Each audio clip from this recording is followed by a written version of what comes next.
Alright folks, here we go. For most people, Season 12 has officially wrapped up. And what does that mean? It means only one thing, the end of one long chapter of Diablo, and the beginning of something entirely new. Today, I'm not pulling any punches. We're gonna take a long, hard look at Season 12. I'll break down everything that pissed me off to no end, but I'll also fairly admit what they actually nailed. It's time to end this Mickey Mouse show and face the truth. Are you ready? Let's dive in.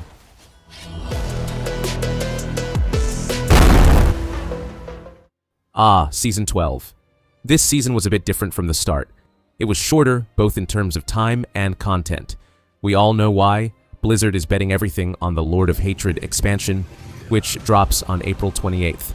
So, let's be real here. Season 12 was your classic filler to keep us busy until the big DLC arrives. Despite this short duration, we're roughly halfway through, and most of the community is basically done. Now, I'm not counting the casuals, who turn it on for 2 hours a week and then drop off. I'm talking about the real players, you guys, the ones who grind every single day.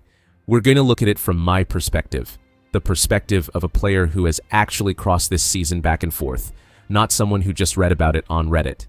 So, where am I at? We're at the midway point. I've hit 300 Paragon, and my main character is, traditionally, a Sorceress. During this season, I managed to test and fully max out 6 different builds. In the tower, I managed to snag world rank 45 in solo, which I was pretty happy about.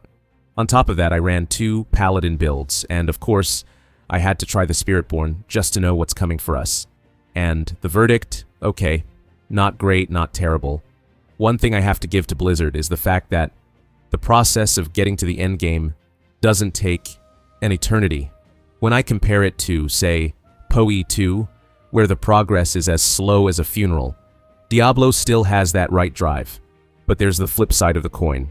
Having everything finished halfway through the season and having nothing left to play isn't exactly a sign of healthy content, is it? Let's break down the main attractions, or rather, this rush job, called Season 12. The Butcher, Bloodied items, and keys played the main roles. For casual players, they made this early season mechanic where you simply transform into the Butcher, charge into a dungeon, and wreck everything while collecting the seasonal currency, meat. As an idea, pretty cool. The first few tries are actually fun. The Butcher is a badass, and we got to experience what it's like to be on the other side. Fine. But damn, if the game forces you to do it 80 times, then I'm sorry. That's not fun anymore. That's a full-on shift at a meat-packing plant. But I'll get to that later. You can also transform into him in Helltides for a limited time during events, which is probably the best part of this mechanic. And then we have the PvP zones. Every 30 minutes, an event spawns, after which you can be the Butcher for a while and even hunt other players. Sounds cool, right? Well, actually, no. They turned off world PvP between players in those PvP zones. Can you believe that? What an unbelievable waste. It could have been total mayhem, a bloodbath between players and Butcher simultaneously, total chaos that we'd remember. But no, they just shut it off. Why? Why didn't they turn it into the high-octane fun it could have been? I don't get it. On a positive note, I do appreciate adding the Butcher as a permanent lair boss. That's great, I'll take that.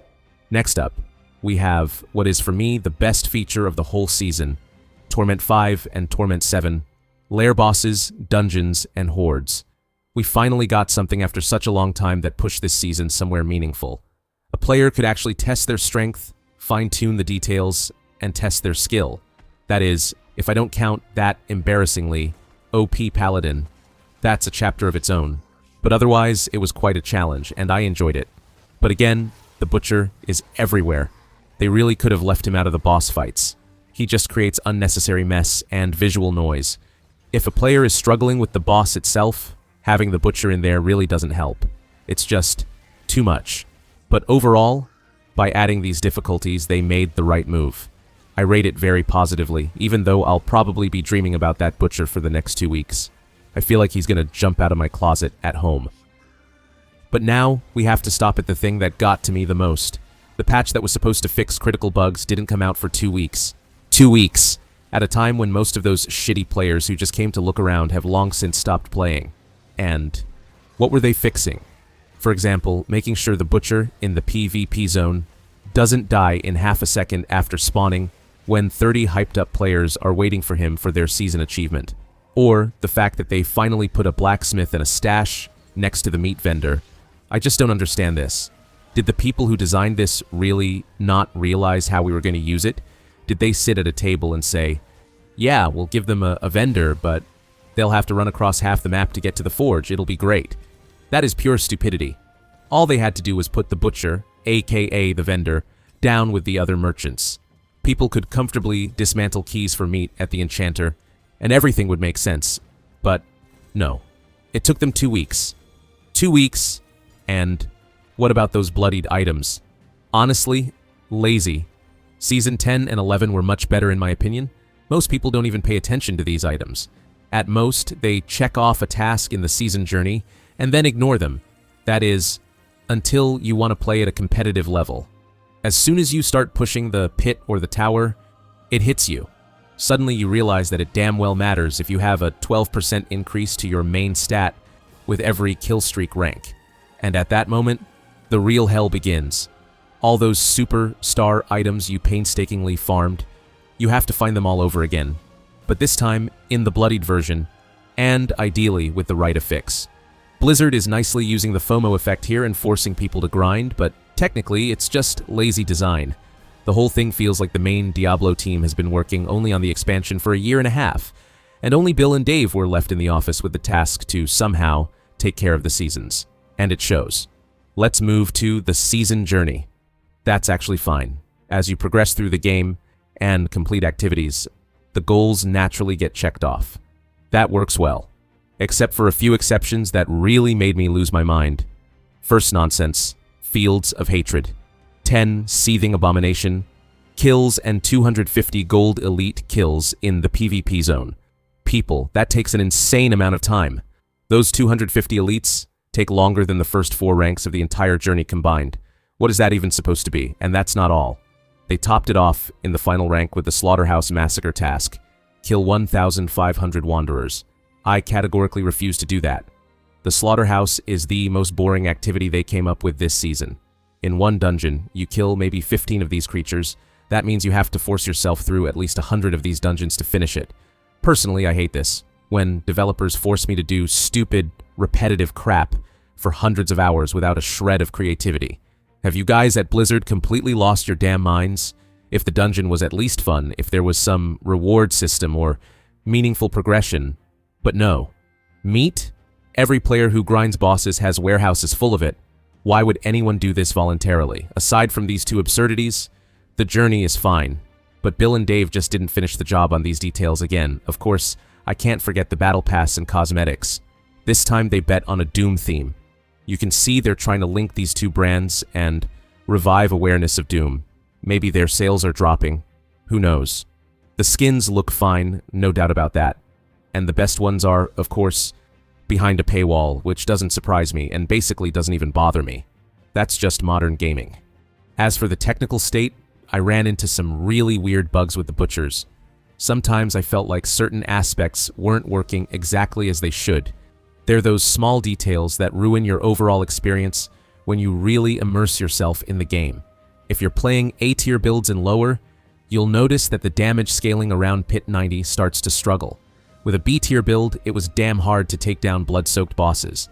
They could boost these builds a bit because, let's be honest, most people look at Maxroll or Rob and just copy the meta. Yet those less played builds are so interesting. For me, the most fun is trying my own combinations, but for that, you already need some understanding of how damage scaling works. I'm really looking forward to the start of Lord of Hatred, when everything will be in chaos again and we'll be looking for those synergies from scratch. My final thought, the seasons need to be stretched out better somehow, so that the majority of players have a reason to play for at least 70% of the season's duration. This way, you either blast through it in a week, or you have to play only an hour a day to make it last. Even so, I enjoyed Season 12 quite a bit. If I were making a tier list of all 12 seasons, this one would end up somewhere high in A or B. Personally, I liked the itemization in Season 10 better, but so be it. Overall, I give it a 7 out of 10. Maybe I'm being a bit soft because we're saying goodbye to this era, and the big leap into Lord of Hatred awaits us. Since the first season, Diablo has changed beyond recognition. You can see they're trying, and we have to keep our fingers crossed for them. But what am I still missing? What do I want to see in the next stage? I want a functional auction house. I want real improvements to social features, clan activities that make sense, and leaderboards for teams. By the way, I made a separate video about this, where I break down what it should look like, so check that out. I'll leave a link at the end. Anyway, that's about everything I had on my heart regarding Season 12. I can't wait for Lord of Hatred. We need that fresh wind in our sails. In my opinion, there will be much more content there than they've shown us so far. Don't forget to follow IGN. They're pumping out one news update after another right now. Recently there was that gameplay with the new boss, and it looks promising. Alright then, thanks for watching this far, and I'll see you in the next video from the world of Diablo. Peace.